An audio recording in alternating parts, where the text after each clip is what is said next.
Bom dia, queridos. Hoje, Santo Sábado do Senhor, nós estamos aqui para mais um Maná.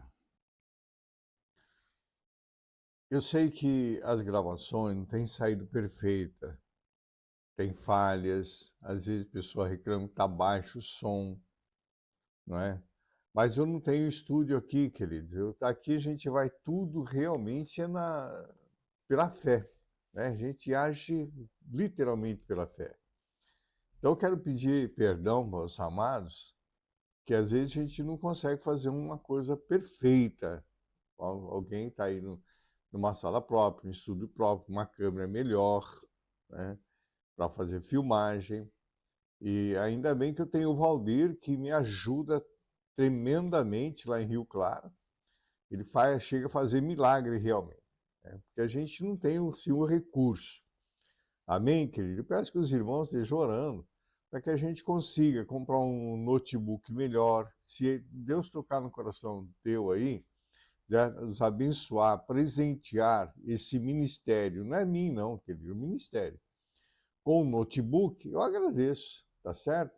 Se Deus tocar no teu coração, eu realmente preciso de um notebook com potência para fazer os áudios, fazer as gravações, fazer as lives, tudo isso que a gente precisa. Mas nós vamos ainda pela fé. Amém, querido? Nós vamos ver aqui hoje a respeito dos dois discípulos a caminho de Maús. Está no capítulo 24, versículo de 13 a... É bastante longo, eu não vou ler todo, eu ler uma parte, a gente vai comentar e aí a gente volta amanhã, ok? Vamos lá. Eis que no mesmo dia iam dois deles para uma aldeia que distava de Jerusalém, 60 estádios, cujo nome era Emaús. E iam falando entre si de tudo aquilo que havia sucedido.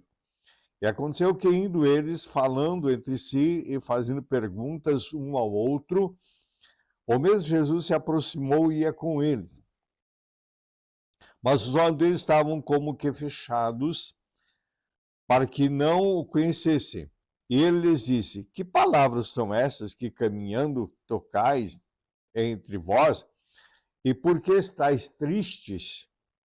E respondendo cujo nome era Cleopas, disse: És tu só peregrino em Jerusalém? Não sabes as coisas que nela têm sucedido nestes dias? E eles lhe perguntou: Quais? E eles lhe disseram: As que dizem a respeito de Jesus Nazareno, que foi varão profeta, poderoso em obras e palavras diante de Deus e de todo o povo. E como os principais dos sacerdotes, nossos príncipes, o entregaram à condenação de morte e o crucificaram. E nós esperávamos que fosse ele a que remisse Israel, mas agora sobre tudo isso, é já hoje o terceiro dia desde que essas coisas aconteceram. É verdade que também algumas mulheres entre nós nos maravilharam, as quais de madrugada foram ao sepulcro. E não achando seu corpo, voltaram dizendo que também tinham visto uma visão de anjos que dizem que ele vive. E alguns dos que estavam conosco foram ao sepulcro e acharam ser assim, como as mulheres haviam dito, porém a ele não ouviram.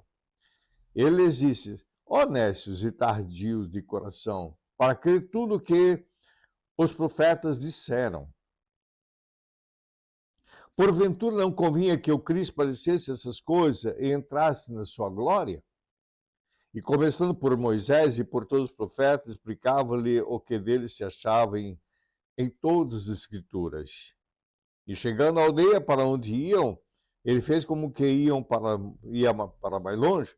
Eles se constrangeram, dizendo: Fica conosco, porque já é tarde. E já declinou o dia, e entrou para ficar com eles.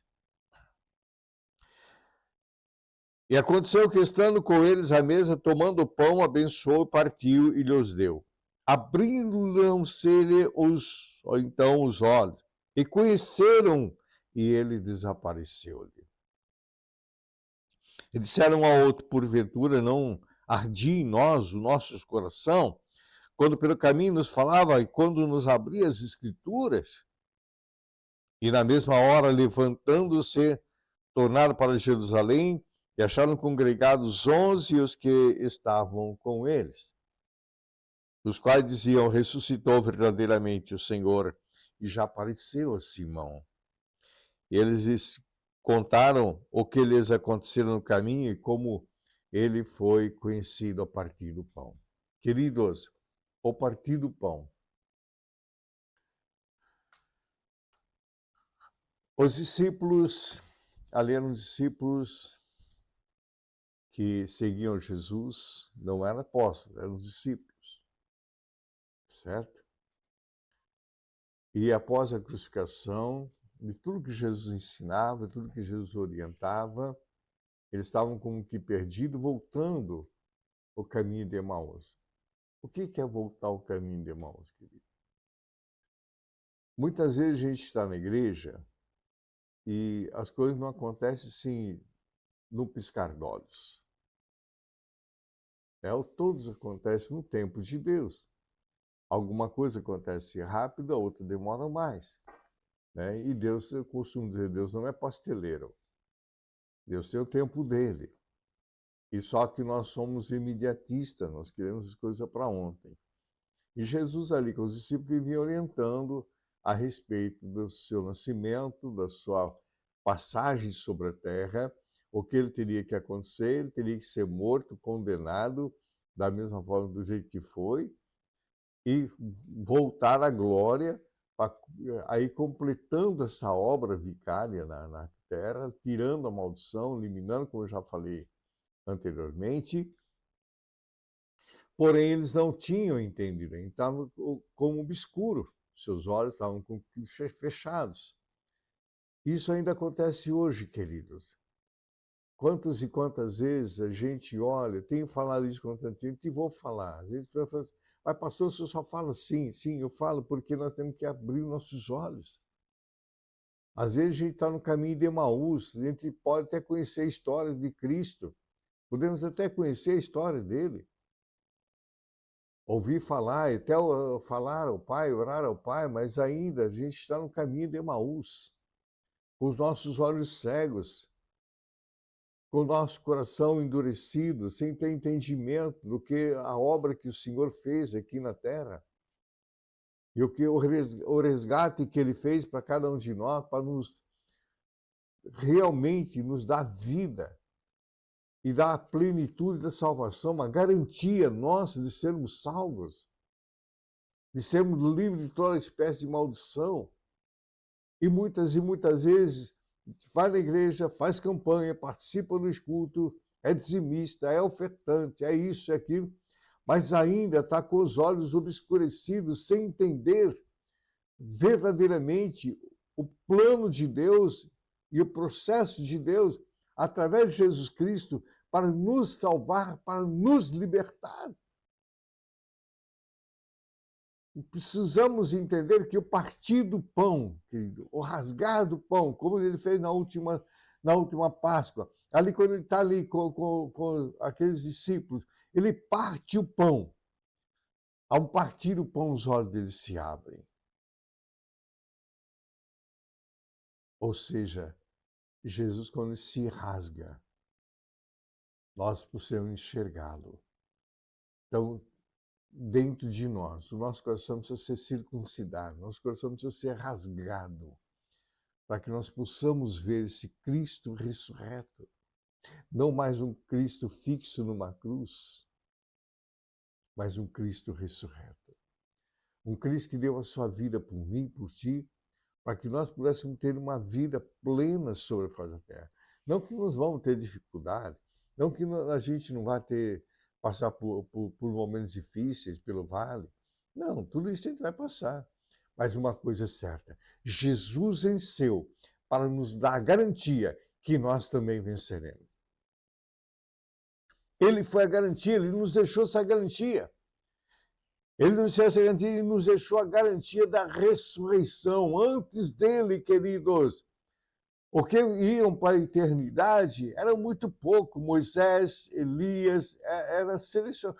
Agora, a maior parte dali que estavam debaixo de uma promessa estavam no Hades, estavam no inferno. E que ele vai lá, ele rasga o pão, ele vai lá e resgata aquelas vidas, tira das garras de Satanás, destrói o cativeiro e liberta aquelas vidas das mãos malignas no inferno. E ele está fazendo isso para mim, para ti, e dando a garantia que ele venceu e nós também podemos vencer. Não há vale profundo, querido, que tu esteja passando que o Senhor não possa alcançar. Não há deserto tão seco, tão terrível que a mão do Senhor não possa te buscar. Entenda isso, amados irmãos. Porque a obra que o Senhor fez aqui, ele veio que nos garantiu a salvação, nos garantiu que nós também venceremos. Então não importa o momento que tu está vivendo, não importa a situação que tu está vivendo, creia que a vitória já está garantida, porque ele deu-nos a vitória. E aquele que está em Cristo Jesus não é simplesmente vencedor, é muito mais que vencedor. Amém, queridos? Então toma posse da palavra, viva com a palavra, viva a promessa de Deus. Para de olhar as circunstâncias ao redor, para de voltar para Imaús. Abre os olhos, porque ele está partindo o pão. Lembrando, amanhã, domingo, teremos, às 10 horas da manhã, tem o nosso culto aqui. Culto da família. Nós estamos aqui à rua 555, no Parque Novo Mundo. Amém, querido? Que o Senhor te abençoe e te guarde. O Senhor levante seu rosto sobre ti, tenha misericórdia de ti. Sobre ti o Senhor levante teu rosto e te dê a paz. Um feliz sábado a todos, em nome de Jesus.